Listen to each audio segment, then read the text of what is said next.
horor yang akan aku ceritakan di video ini, yang membagikan pengalamannya, pengalaman mistisnya pada saat mereka berkendara gitu ya.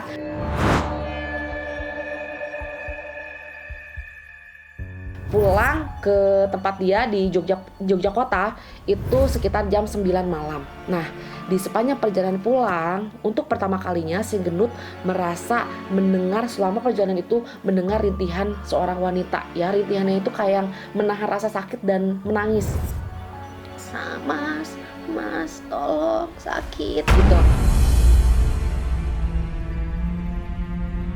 Di situ dia melihat banyak lumuran darah dan sepotong kepala perempuan yang mukanya udah rusak. Dan hai, assalamualaikum warahmatullahi wabarakatuh. Ketemu lagi dengan aku Irestia di channel YouTube-nya Irestia Story. Tempatnya kita bercerita segala hal horor dan yang seru-seru aja deh.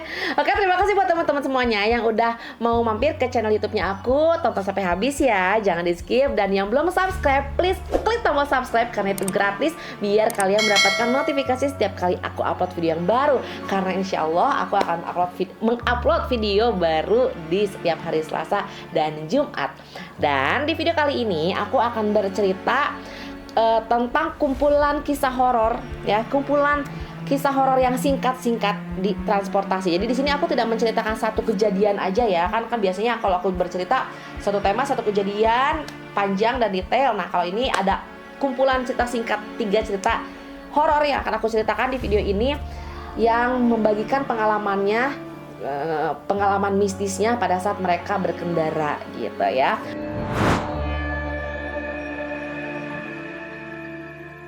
Oke, sekarang aku akan masuk di cerita yang pertama, yaitu kisah hantu di mobil bekas. Jadi di sini diceritakan, katakan namanya itu si gendut. Si gendut itu dia punya profesi jual beli mobil bekas. Nah, kalau misalnya di orang-orang lain pada umumnya selalu menghindari membeli mobil bekas kecelakaan, ya, apakah pernah tertabrak gitu ya, karena pasti nilai harga jualnya turun dan susah dijualnya. Nah, si gendut ini dia itu justru hobinya mencari atau membeli, memperjualbelikan mobil-mobil yang bekas kecelakaan. Karena apa? Karena itu sebenarnya sangat cuan banget. Dia dengan keahliannya dia bisa melihat mobil bekas kecelakaan yang mesinnya masih bagus gitu ya. Dia tinggal reparasi sedikit.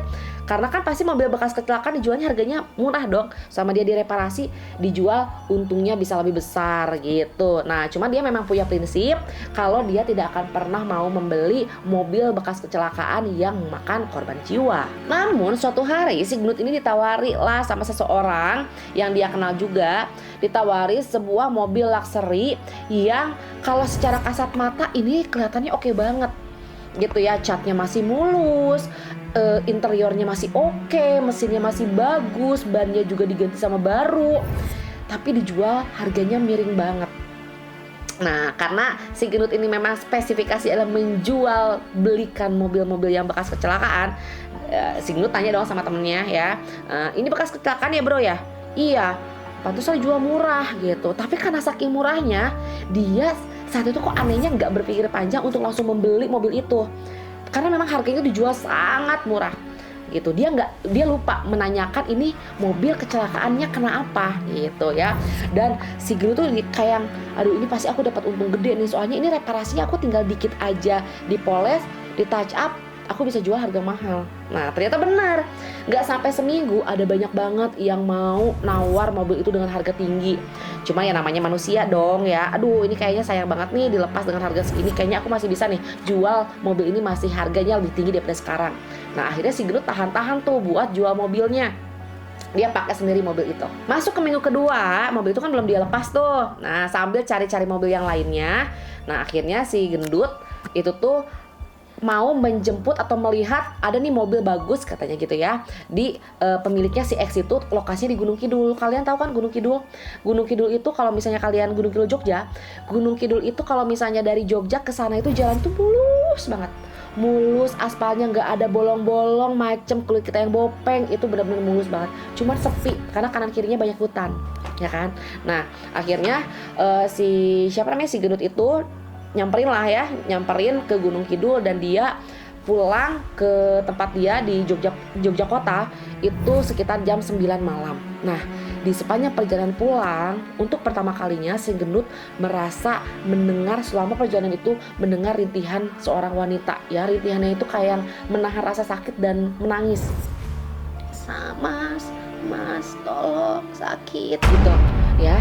Nah, cuman kan posisinya dia si gendut ini kan lagi nyetir kan, dalam keadaan Jogja Gunung Kidul itu jalan tuh sepi malam hari itu, dan si gendut udah merasa kayak udah was-was, udah gak enak hati. Akhirnya dia menyetir dalam keadaan yang kenceng banget biar cepet sampai ke rumahnya. Kejadian itu tuh sama si gendut tuh kayak dihiraukan aja. Jadi setelah kejadian itu si gendut nggak kapok, dia tetap pakai sedan itu buat kemana-mana. Biasa kan kalau misalnya orang yang jual beli mobil tuh ya sering gonta-ganti mobil, selama belum kejual ya dia pakai aja gitu ya. Jadi dia kayak nggak punya mobil pribadi yang tetap gitu loh ya. Nah, jadi selama dia mencari orang-orang yang mau membeli mobil itu dengan harga yang lebih tinggi daripada yang sudah ada masuk penawarannya, dia tetap nggak kapok buat pakai mobil itu meskipun dia mendengar suara rintihan itu kan. Nah, cuman anehnya setelah mendengar rintihan itu, besok-besoknya ketika si gendut memakai mobil sedan itu, kalau siang-siang tuh nggak ada masalah.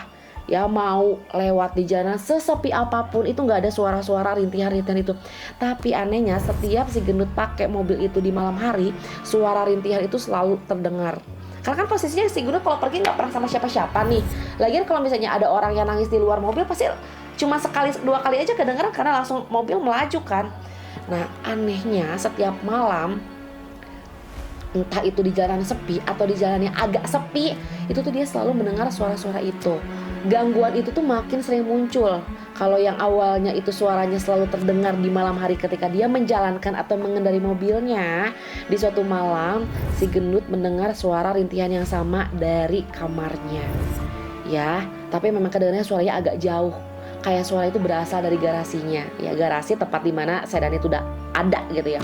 Nah, akhirnya tengah malam gendut udah nggak bisa tidur. Istrinya tuh tidur aja, dia nggak ngedengar suara apapun. Ya, dia baru sampai bangun istrinya. Yang kamu denger nggak ada suara kayak orang nangis nih? Siapa nih? Enggak, aku nggak denger, katanya mas ngelindur kali. Ya udah, istrinya tidur lagi. Si gendut penasaran, datanglah dia ke garasi. Ya, di garasi kan garasi gede yang banyak mobil-mobil buat dia jual gitu ya. Jadi dia showroom di rumah gitu ya. Kayak bukan punya showroom sendiri pinggir jalan raya, enggak, dia punya garasi gede. Di situ tempat mobil-mobil yang dia jual. Nah, dia deketin lah ke mobil sedan itu. Dan suaranya emang terdengar makin kencang gitu ya. Sebenarnya si gendut tuh takut ya. Dia mulai agak ngintip-ngintip gitu kan ya ke dalam mobilnya.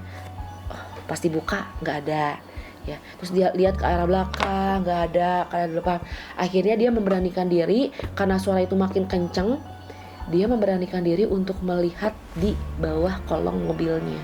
Awalnya dia cuma melihat ke arah bagian ban depan. Dan kamu tahu ya, seperti yang udah kita bayangin ya, ketika dia melihat ke arah bagian ban belakang, bagian depan, ban belakang, di situ dia melihat banyak lumuran darah dan sepotong kepala perempuan yang mukanya udah rusak. Dan di situ gendut udah nggak bisa mikir, dia lari pontang-panting ke dalam rumahnya lagi. Dia bangunin istrinya, dia bilang, mah, bener ternyata aku ngelihat hantu yang suka gangguin aku. Istrinya kaget kan, dia masih bingung, masih jatah bangun. Ini apa nih, suami aku kok tiba-tiba ngomongin hantu. Ayo mas, tolong bantuin aku, temenin aku buat ngelihat lagi. Tapi ternyata ketika dia balik lagi ke garasinya ditemenin sama istrinya, udah ya lumuran darah dan si kepala perempuan itu hilang. Ya udahlah, akhirnya daripada dia kenapa-napa, takut juga kan si gendut, dia lalai tanyain sama temennya kalau itu tuh sepertinya itu mobil kecelakaan yang memakan korban jiwa lah. Akhirnya si gendut menghubungi lagi orang-orang yang pernah menawar mobilnya. Dia jual rugi ya, yang awalnya ditawar tinggi, yang penting kejual aja, dia jual rugi. Siapa yang mau, yang paling cepat bayar, udah ambil aja. Udah, akhirnya mobilnya kejual. Dan si gendut langsung kayak ngebayangin, aduh apes banget lu ya yang beli mobil gua, itu kayaknya bakal disetanin tuh sama si kepala perempuan itu tiap malam. Oke, sekarang masuk ke cerita horor kedua, masih di tempatnya, lokasinya di transportasi umum, yaitu di bus ya. Jadi itu kisah bus hantu yang sempat viral beberapa tahun lalu di Twitter. ya. Ini tuh diceritakan oleh seorang pengusaha dan blogger yang bernama Hebi Agus Kurnia, ya. Kita panggil aja Mas Hebi di sini. Jadi Mas Hebi ini dia kerjanya di Bekasi gitu, dan dia memang sering pulang pergi Bandung di setiap weekend dengan mengendarai mobil pribadinya. Nah, entah kenapa suatu hari dia ngerasa capek banget kan sama pekerjaannya, dan dia kangen sama keluarganya yang ada di Bandung. Akhirnya dia memutuskan karena gak mau capek nyetir pulang dari kerjaannya, dia ingin langsung pulang ke Bandung pakai bus, ya. Bus saat itu dari Bekasi ke Bandung. Nah, cuman karena lagi-lagi karena alasan capek, si Mas Hebi ini dia nggak naik busnya di terminal gitu. Padahal kalau datang di terminal itu banyak bus eksekutif yang yang akan bisa mengantarkan dia lah dari Bekasi ke Bandung. Nah, dia tunggunya di pinggir jalan di luar, ya ini terminalnya gitu ya, dia agak di pinggir jalan rayanya lah ya, biar lebih cepat gitu. Nah, di pinggir jalan itu Mas Hebi menunggu bus eksekutif yang ingin dia naiki, tapi entah kenapa malam itu selama 1 jam dia nunggu pinggir jalan gak ada keluar satupun bus eksekutifnya. Malah yang dia lihat pada saat dia kelihatan dari ujung terminal itu keluarlah bus dengan armada yang sama, tujuan Bandung, tetapi itu yang kelasnya ekonomi. Nah, karena udah kecapean banget kan dan takutnya eksekutifnya nggak datang, ya udahlah akhirnya Mas Hebi ini memutuskan untuk menaiki bus tersebut. Nah, pada saat dia naik, sebenarnya dia tidak merasa ada hal yang aneh ya, dari penumpangnya, dari supirnya, bahkan kondekturnya pun dengan gaya Sundanya ya, Bandung gitu ya. Nah, sama semuanya, maksudnya tidak ada yang aneh, dan akhirnya Mas Hebi memilih duduk lah yang di kursi yang masih kosong, karena di saat itu busnya itu tuh kelihatan penuh gitu ya, hanya ada beberapa kursi kosong, dan akhirnya Mas Hebi duduk di salah satu bangku kosong itu. Ketika melewati tol Cikampek, itu tuh kan biasa ya, kalau misalnya kalian sering berpergian Jakarta Bandung, itu tuh daerah yang pasti akan macet ya, macetnya macet panjang, ada galian lah, ada perbaikan jalan lah, dan segala macamnya. Nah, saat itu dia memang harus menghadapi macet yang panjang. Nah, karena merasa bosan kan, akhirnya Mas Hebi yang udah capek memilih tidur ya, dia memilih tidur sambil mendengarkan lagu pakai earphone. Nah, pada saat dia bangun, dia mendapati bus itu sudah masuk ke kilometer 30. Cuman memang yang dia anehi, kok agak aneh ya, ini kan bus ekonomi, biasanya kan suka ngambil penumpang di jalan ya. Nah, bus itu enggak, dia terus aja melaju, nggak ngambil penumpang di jalan. Nah, ini kan saat dia terbangun tuh sudah sampai di kilometer 30, yang mana dia akan memasuki area Cikampek. Nah, singkat cerita, pada di kilometer 30 busnya sudah masuk Cikampek kan. Biasanya 1,5 jam dari situ tuh sudah masuk area Purwakarta. Dari sini Mas Hebi udah mulai merasa aneh nih, karena ternyata ketika sudah masuk hampir 2 jam, bus ini tuh nggak masuk area Purwakarta. Padahal setelah kemacetan yang tadi sebelumnya itu tidak ada kemacetan lagi ya, jalan terus, tapi kok ini agak lama ya, udah mau 2 jam kok seperti tidak sampai ke daerah Purwakarta. Nah, ternyata ketika Mas Hebi merasa khawatir, dia kan sampai ngeliatin ya kilometer berapa, kok ini masih lama, dan jalanan itu seperti kayak ini daerah kilometer berapa ya, dia kayak hilang arah gitu loh. Cuman alhamdulillahnya sekitar di jam 8 dia baru menyadari busnya masuk ke area Purwakarta. Nah, cuman masalahnya kan di daerah itu tuh ada pabrik ya, ada pabrik yang mana banyak banget karyawan pabrik yang naik di pinggir jalan tol itu kalau kita naik bus ekonomi. Nah, cuman di saat itu yang naik, aneh itu yang naik di daerah situ tuh bukan karyawan pabrik. Ada bapak-bapak yang pakai baju batik, ada yang pakai kaos biasa, bahkan ada seseorang yang membawa bungkusan ayam goreng, tapi kok bungkusan itu kayak jadul gitu loh. Terus ditambah lagi, si Mas Hebi ini mulai merasa mencium bau anyir, yang mana dia udah mulai ngerasa gak enak hati, karena kan kondisinya kalau misalnya bus malam semuanya gelap kan. Nah, jam 8 lewat, bau anyirnya semakin menusuk. Tiba-tiba lampu bus itu dia menyala kedap-kedip, kuning putih, kuning putih, kuning putih. Biasanya kan kalau misalnya bus malam itu tuh menandakan biar kitanya lebih waspada, takutnya lagi ada copet di situ. Biasanya suka kasih tanda supir tuh. Nah, pada saat itu Mas Hebi, oh ini rawan copet ya gitu.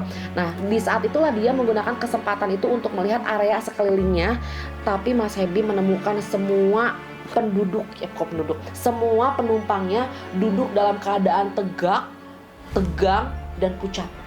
Jadi ya kayak gini gitu. Udah kayak gitu, si Mas Habi yang makin merasa aneh karena bau anyirnya tuh bener-bener makin berasa banget. Dia sempat melihat di tangkapan mata dia kalau bus ini sudah masuk ke kilometer 90. Dan di situ dia makin gak tahan sama bau anyirnya. Akhirnya dia memberanikan diri untuk bertanya sama penumpang yang ada di sampingnya. Karena si penumpang di samping itu sama, wajahnya pucat dan tegang gini loh. Kan kalau kita naik bus kan biasa gitu kan. Ini udah gini. Dia tanya, mas, ini udah ada di kilometer berapa ya? Nah, temen penumpangnya itu nggak mau jawab, diam aja, seakan-akan kayak nggak denger apa yang ditanyain sama si Mas Habinya itu. Mas, udah sampai kilometer berapa ya? Ditanya beberapa kali nggak dijawab juga. Mas Habi udah mulai panik kan. Dia berulang kali ngeliat dari depan sampai belakang, semua itu ternyata busnya penuh, tapi semua penumpangnya pucet dan tegang, dan gak ada yang ngomong satupun, dan gak ada yang tidur satupun. Jadi mukanya tuh menatap ke depan kayak gitu. Nah, Mas Habi takutnya dia mimpi kan, dia cubit pipinya sekeras-kerasnya, sakit. Oh, ternyata ini aku gak mimpi nih. Nah, karena dia takut ada sesuatu yang mengancam jiwanya, akhirnya dia memberanikan diri untuk memfoto kondisi busnya dan dia masukkan ke IG story. Di situ dia nggak bisa pikir panjang, dia cuma bilang saya lagi ada di bus yang aneh di kilometer 90. Dia posting karena dia takutnya kalau terjadi apa-apa amit-amit sama dirinya atau sama bus ini, orang-orang teman-temannya bisa tahu keberadaan terakhir dia. Oke, di saat keadaan panik itu ya, Mas Habi masih merasa aku harus tenang, mungkin ini halusinasi aja. Dia meyakinkan diri lagi untuk bertanya sama orang yang ada di depan dia. Mas, ini udah ada di mana sih? Itu orangnya di toel-toel, dia nggak balik mukanya. Akhirnya di situ dia ngerasa, ya Allah, ini kayaknya ada yang nggak beres nih. Karena dia inget banget kan naik mobil itu jam 5 sore, ya jam 5 sore itu. Dia sudah lihat jam, ternyata sudah jam 10 malam dan gak sampai ke stasiun. Ke terminal ya. Jadi selama 5 jam itu Mas Habi sekarang posisinya udah gak tahu lagi ada di mana, karena kilometernya tuh jadi gak kelihatan, gak ketangkap sama mata dia. Kanan kirinya dia udah bingung, ini bus lagi ada di mana dia gak tahu. Akhirnya Mas Habi ngehubungin istrinya ya. Dia bilang, sayang, ini aku lagi ada di bus dan aku ngerasa aneh dengan bus ini ya, karena dia udah pasrah. Dia takutnya jangan-jangan ini hari terakhir dia ada di dunia. Dia kayak mikir, wah bentar lagi gue mati. Akhirnya dia ngabarin sama istrinya, yang aku kayaknya ada di bus yang aneh dan aku nggak bisa turun dari sini. Terus aku harus gimana? Ini aku udah ketakutan banget. Terus istrinya bilang, ya udah pasrah aja, doa yang baik-baik, karena istrinya pun bingung kan saat itu mau nelpon polisi pun nggak tahu keberadaan suaminya di mana gitu. Ya pasti di situ Mas Habi berdoa ya, mohon ampun, mohon keselamatan. Dan akhirnya setelah panjang dia merasa lama banget di bus itu ya, dalam keadaan gitu, bau anyir menusuk dan semua orang nggak ada yang ngomong, semua orang mukanya tegang dan pucat. Akhirnya bus itu berhenti di stasiun. Kok stasiun terus tadi, gara-gara ini abis ini kereta nih aku ceritanya. Akhirnya dia berhenti di terminal, salah satu terminal di Bandung yang dia kenal ya. Nah, berhenti di situ dan Mas Habi langsung mengucapkan syukur, alhamdulillah ya Allah. Akhirnya dia tergesa-gesa untuk turun dan yang makin bikin dia aneh lagi cuma dia yang turun. Nah udah kayak gitu Mas Habi baru inget nih pas mau turun, dia kan belum ditagih nih ongkosnya sama kondekturnya. Terus dia bilang, saya belum bayar nih busnya. Terus kondektur cuma gini, udah gak apa-apa, turun aja. Mas Habi karena dia udah ngerasa panik dan udah ngerasa gak nyaman, ya udahlah, ya syukur dia langsung turun. Dan dia berbalik di sini, dia kaget karena tidak ada satupun orang yang turun di terminal itu, padahal itu adalah tujuan akhir. Dan setelah dia berhasil turun dari bis itu ya, dia lihat-lihat terminalnya, dia pastikan, oh ini terminal yang memang aku kenal nih ya. Dia merasakan gatal di sekujur tubuhnya dan dia merasakan ada kayak beban berat gitu ya di pundaknya, kayak dia ditempelin barbel puluhan kilo. Nah singkat cerita, akhirnya dia berhasil pulang ke rumahnya menjelang pagi. Dan di situ dia mulai ingat-ingat lagi karena dia kan sempat story keadaan yang ada di bus itu, dan dia sempat menemukan di story-nya itu yang dia sempat dia rekam, ada orang yang sedang memegang sebuah kemasan aqua air mineral botol yang ada rasa-rasanya. Jadi kalau misalnya kalian yang anak yang lahir di 2000-an, mungkin kalian tidak pernah melihat kalau aqua itu pernah mengeluarkan produk air mineral yang rasa buah. Dan langsung sama Mas Habi di searching tahun berapa aqua itu mengeluarkan produk itu. Dan itu dikeluarkan setelah, kalian bisa cek itu keluar tahun 2004 dan nggak pernah produksi lagi sekarang, cuma di saat itu aja. Jadi kalian bisa ngebayangin ya, bisa menyimpulkan sebenarnya Mas Habi itu kemarin naik bus tahun berapa dan kenapa dia bisa berada di situ belum tahu sih jawabannya, karena memang ya mungkin dia lagi apes naik bus hantu gitu. Oke, sekarang lanjut ke cerita ketiga, cerita terakhir ya di video kali ini. Nah ya, jadi kalau yang pertama itu ceritanya tadi tentang apa sih? Yang pertama tuh, jadi lupa aku. Yang kedua tadi kan ceritanya tentang di bus, ya kan? Nah yang ketiga ini ceritanya tentang kereta api. Jadi kalau misalnya kalian mendengar kereta api Manggarai ya, ini pernah kok dijadikan film kalau nggak salah. Jadi ini tuh memang legendaris banget cerita horornya, kisah kereta hantu Manggarai. Jadi ceritanya di 13 tahun yang lalu ada seorang penjaga perlintasan kereta yang bernama Ahmad. Jadi Ahmad ini dia pegawai baru. Nah biasanya kalau pegawai baru biasa lah ya, dia dapat shift jaganya itu jam-jam yang gak enak ya, jam malam, jam dini hari gitu ya, di saat orang-orang lagi ngantuk. Nah si Ahmad ini dia ditempatkan untuk menjaga di perlintasan kereta Bukit Duri. Cuman kalau misalnya penjaganya itu dia dinasnya di tengah malam menjelang dini hari, biasanya memang tidak banyak kereta yang lewat, hanya kereta cepat lintas kota gitu ya kan, karena kereta listrik saat itu tuh cuman beroperasi mulai dari jam 5 pagi sampai jam 10 malam. Begitu juga kereta-kereta kereta-kereta lokal ya, kereta lokal itu biasanya nggak ada jam malamnya. Makanya tugas dari penjaga perlintasan itu dia hanya memeriksa jangan sampai ada kendaraan atau orang gitu ya yang masuk ke dalam lintasan kereta ketika ada kereta yang melintas di jam-jam larut malam.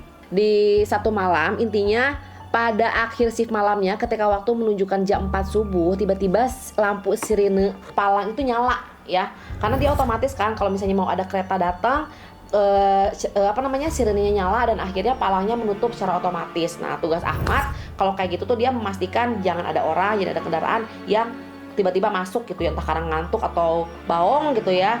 Nah tapi memang di situ tidak ada orang yang lewat, cuma ada satu mobil yang memang dia berhenti gitu ya, berhenti di sebelum palang itu. Nah cuman yang bikin anehnya, dia melihat yang lewat itu bukan kereta yang biasa ada di jadwal. Bahkan dia melihat itu adalah sebuah kereta listrik yang kepalanya warna merah dan semua gerbongnya itu gelap. Biasanya setiap kereta listrik yang melewat, masinisnya itu akan memberikan kayak bukan ucapan salam ya, kayak memberi tanda kepada setiap penjaga gitu ya, ucapan salam sapa gitu. Nah itu enggak, dia lewat aja gitu ya si kereta listrik itu. Dan Ahmad langsung kayak ngerasa aneh, kok gerbongnya gelap sekali gitu ya, dan tidak ada masinis di sana. Dia tidak ada melihat masinis di kepala gerbongnya. Nah beberapa menit setelah kereta listrik berkepala merah itu menghilang, Ahmad baru sadar ada dua keganjilan. Yang pertama, tidak ada pemberitahuan sebelumnya dari ruang kontrol, karena setiap kereta melewat pasti dari ruang kontrol itu akan memberikan pemberitahuan. Nah itu nggak ada. Terus yang kedua, dia juga baru sadar, loh kok ada kereta listrik ya lewat jam 4 pagi, karena operasional kereta listrik paling pagi itu jam 5. Jadi itu tuh siapa yang lewat, kereta mana yang lewat gitu kan, karena takutnya kalau ada salah kereta yang lewat bahaya kan. Akhirnya dia telepon ke pusat kontrol dan dia bilang di situ, ada kereta listrik nggak yang masuk ke stasiun Cikini pukul 4 tadi pagi. Dan dari ruang kontrol bilang nggak ada. Tapi saya jelas-jelas melihat kalau ada sebuah kereta listrik berkepala merah depannya, tapi nggak ada masinisnya Pak. Itu lewat di tempat penjagaan saya itu jam 4 pagi. Nah jadi itu adalah salah satu cerita dari keanehan yang sering terjadi dari kereta Manggarai ya, karena di situ pernah beberapa belas tahun yang lalu kereta Manggarai mengalami kecelakaan, banyak korban jiwanya, dan itu memang kepalanya warna merah si kepala masinisnya. Nah, ini aku akan menceritakan sedikit lagi cerita tentang masih sama kereta hantu Manggarai dari versi yang berbeda. Jadi di sini dari yang namanya Slamet ya, salah satu warga sana yang namanya Slamet, dia itu memang tinggal di dekat pemberhentian kereta lah ya, kayak kita di pinggir kereta itu. Nah, suatu malam dia nggak bisa tidur sambil ngopi, menghangatkan perutnya. Itu sekitar jam setengah 12 malam. Dia melihat seseorang yang kelihatannya letih, seperti udah berjalan jauh gitu ya. Usianya nggak terlalu tua, karena ternyata dia kuliah kelas karyawan gitu loh ya. Nah, udah kayak gitu, si mahasiswa tadi itu kelihatan kayak linglung dia. Terus akhirnya dia nanya sama Slamet, Mas, kalau dari sini ada ojek nggak ya? Dia menyebutkan lah area daerah kosan dia. Wah, kalau jam segini agak susah mas. Emang mas dari mana? Kenapa nggak tadi sekalian aja minta dianterin langsung ke tempat kosannya? Tadi saya baru naik kereta mas, baru turun dari kereta. Nah, si Slamet ini kan masalahnya warga lokal yang udah cukup lama tinggal di sana dan udah hafal banget tuh ya jam-jam kereta lewat. Dan dia sadar banget kalau kereta yang paling malam itu lewatnya jam setengah 10. Kan dia nanya tuh sama mahasiswanya ya, mahasiswanya kan pengen ke area Depok ya dari Jakartanya. Terus dia bilang gini, Mas yakin tadi naik kereta? Soalnya setahu saya kereta dari Jakarta ke Depok itu yang paling malam aja itu tuh setengah 10 malam. Ini udah setengah 12 malam loh mas. Mas naik kereta yang mana gitu ya. Nah akhirnya si mahasiswa itu masih sambil bingung kan dia. Jadi gini mas, tadi memang saya itu di stasiun, saya mau naik kereta, tapi keretanya dia ketinggalan kereta yang biasa dia naikin tuh. Nah akhirnya awalnya saya mau pulang pakai taksi mas. Nah tapi begitu saya mau pulang, tiba-tiba saya melihat ada satu kereta yang jurusannya sama ke area Depok. Ya udah saya nggak pikir panjang, saya langsung beli tiketnya, saya langsung naik gitu ya. Aku nggak tahu ini takutnya miss cerita, karena kalau kereta lokal itu setahu aku dulu itu nggak pakai beli tiket, dia langsung naik bayar di tempat gitu ya. Nah karena di sini nggak diceritain nih dia bisa beli tiketnya gimana. Intinya dia naik lah si kereta itu. Nah memang masa juga agak aneh nih, kok lama bener ya nyampe nya gitu ya. Saya juga nggak nyangka kalau saya nyampe di sini, saya turun di sini udah jam setengah 12 malam. Tapi anehnya saya kok merasa ini stasiun yang salah saya turunnya. Dia bilang di sini saya turun. Pas saya lihat cek, kok ini masih jauh dari tempat kosan saya. Terus si anak itu juga bilang, tapi memang saya juga ngerasa aneh mas, karena di gerbong yang saya tempatin itu emang sepi banget. Cuman ada beberapa orang penumpang, itu pun dia diem aja, tidur enggak, ngobrol enggak, diem, mukanya pucet. Saya juga kan jadi takut ya mas ya. Akhirnya tadi saya sempat minjem koran dari temen penumpang di sebelah saya itu, karena saya krik bingung kayak gitu ya. Akhirnya saya pinjam koran nih, kalau mas nggak percaya tadi saya udah naik kereta, ini korannya. Nah, ketika ditunjukin ternyata itu koran tahun 1953 gitu. Akhirnya si Slamet langsung kaget kan ya ngeliat, mas ini nggak salah, ini koran tahun berapa? 50 tahun yang lalu. Dari situ si anak itu kayak kaget karena dia ngerasa banget udah naik kereta. Tapi versi lain ya, pada saat itu ada beberapa orang yang ngeliat kalau mahasiswa ini berjalan kaki dari stasiun Jakarta ke sana. Jadi dia merasa naik kereta, padahal dia berjalan kaki di sepanjang lintasan kereta sampai datang ke tempat si Slamet itu. Entah kalau bawa korannya, mungkin emang dia sempat naik kereta hantu, dapat koran itu, yang di pikiran dia itu adalah kereta, padahal dia jalan kaki. Ya, kita nggak tahu. Serem. Oke ya, sekian dulu ya kumpulan cerita horor yang singkat di transportasi ya. Jadi kalau misalnya teman-teman semuanya pernah punya kejadian mistis ketika naik transportasi umum, boleh ya share ke aku biar aku bisa ceritain lagi sama teman-teman semuanya. Mohon maaf ya kalau misalnya masih ada salah-salah kata atau penyampaian cerita. Sampai ketemu di video selanjutnya di cerita horor kembali di Iristia Story. Bye bye. Assalamualaikum warahmatullahi wabarakatuh.